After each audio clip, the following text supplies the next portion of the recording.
And I use this wand, which is the Revive Beauty. I am going to brush your hair so I can curl it, which is going to be really awesome.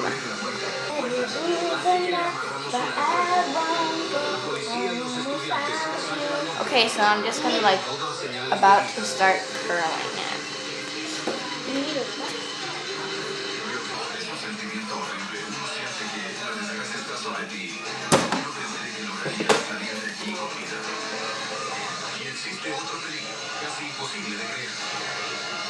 El agua que lanzan sobre el fuego podría matar a los bomberos.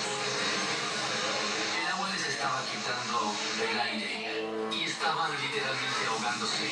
Cada vez que apagábamos la máquina principal, la intensidad del fuego subía. Okay, so I got finished with this half. Now I just gotta do this bun right here. So yeah. Jesucristo pasó 40 días en la tierra luego de su resurrección. Se ha escrito muy poco sobre lo que él dijo e hizo durante ese periodo. ¿Por dónde comenzar la investigación sobre estos 40 días aparentemente perdidos?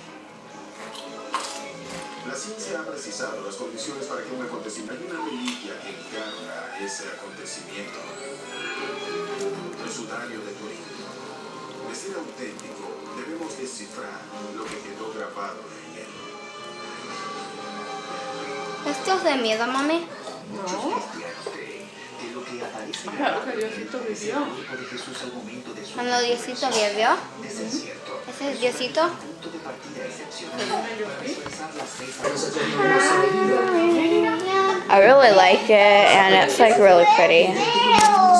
María Magdalena aparece como la amante y esposa de Jesús. Huele a punes. Desde ese tiempo hayan inventado la historia. Un texto antiguo desenterrado en Egipto a finales del siglo XIX ofrece otra visión que no ha tenido aceptación universal. Por ejemplo, los chamanes. María Magdalena.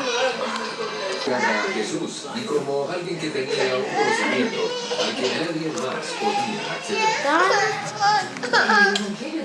¿Dónde tú